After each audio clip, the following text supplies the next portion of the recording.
বিসমিল্লাহির রহমানির রহিম। আমি আজকে পাউরুটির ছাড় দিয়ে কাবাব বানাবো। এখানে আমার যতগুলি পাউরুটির সাইড আছে, পাউরুটির প্রথম পাটটা খাওয়া হয় না, তারপরে পাউরুটির সাইডগুলি খাওয়া হয় না, ওগুলি আমি সব রেখে দিয়েছিলাম ফ্রিজে।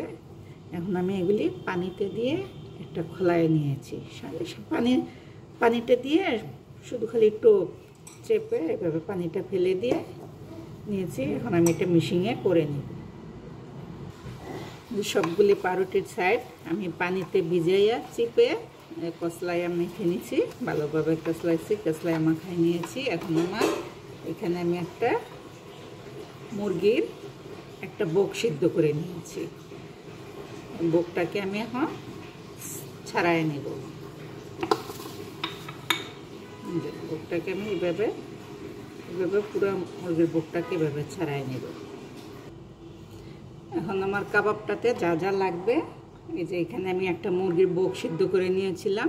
আমার বেশ অনেকগুলি মাংস হয়েছে। মাংসটা আমি ছিঁড়ে নিয়েছি, পুরো মাংসটা দিয়ে দিলাম। এখানে আমি গাজর কুচি দিয়ে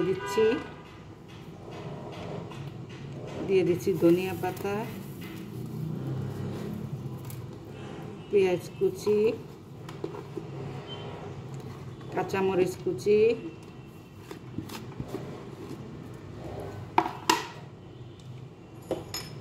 দিয়ে দিচ্ছি 1 চামচ গরম মশলা গুঁড়া, 2টো ডিম।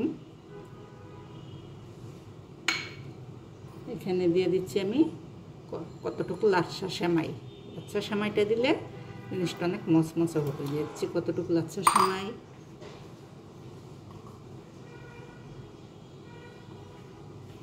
পরিমাণ মতো লবণ। এখন সবগুলো উপকরণ দিয়ে আমি ভালোভাবে কেটে মাখায় নিয়ে নেব।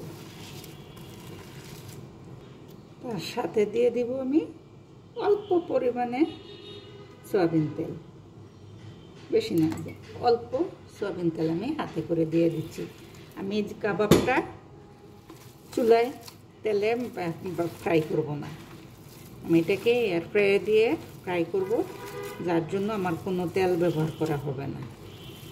আমার রোজার মাঝে এত তেল খাইতে কেউ পছন্দ করে না, কারোর কাছে এত তেল খাইতে ভালো না, খাওয়া ঠিকও না। যার জন্য আমি চুপচুপে থাকার জন্য সামান্য একটু তেল দিয়ে নিলাম।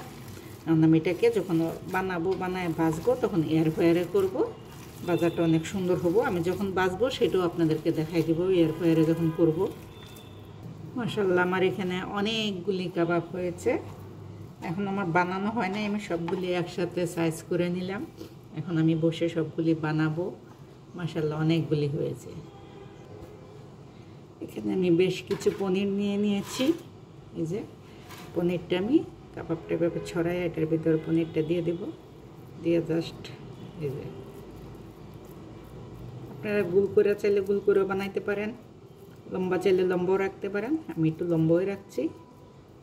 এই যে এভাবে আমি সবগুলি কাবাব বানাই নেব।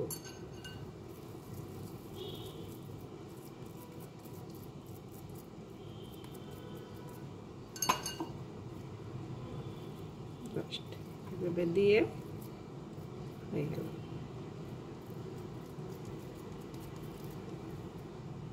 দেখেন এক এক করে আমাদের সবগুলি আমার সব কাবাবগুলি বানানো হয়ে গেছে। সাধারণ একটা পাউরুটির সাইডটা কিন্তু আমরা মোটামুটি সবাই ফেলে দেন, কেউ ফেলে দিবেন না। এইভাবে একটু কষ্ট করে মাথায় বুদ্ধি খাটাই একটু বানায় নেবেন।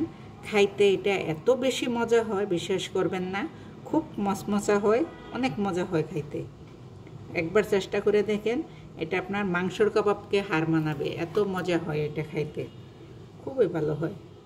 সবগুলি কাবাব রেডি হয়ে গেছে। এখন আমি আমার যেই কটা লাগবে সন্ধ্যার সময় আমি ওই কয়েকটা করব, আর বাকিগুলি আমি ডিপে রেখে দিব।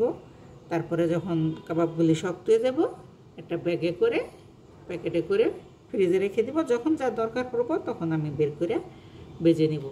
মাশাআল্লাহ, কতগুলি কাবাব হয়েছে শুধু পাউরুটির ছাড় দিয়ে। পাউরুটির সাইডগুলি তো বাচ্চারা কোনো সময় খেতে চায় না, বড়রা খেয়ে নেয়, বাচ্চারা খেতে চায় না। এমনি করে সাইডগুলি জমায়ে রেখে দিবেন। স্যান্ডউইচ বানাইলে সাইডগুলি দেওয়া হয় না, ওই সাইডগুলি রেখে দিবেন, এভাবে বানাই নেবেন, দেখবেন আপনারা খাইতে কত ভালো হয়। আর যদি আপনাদের বানায় একবার ট্রাই করে দেখবেন, যদি ভালো লাগে তাহলে আমার চ্যানেলটা সাবস্ক্রাইব করবেন, লাইক করবেন।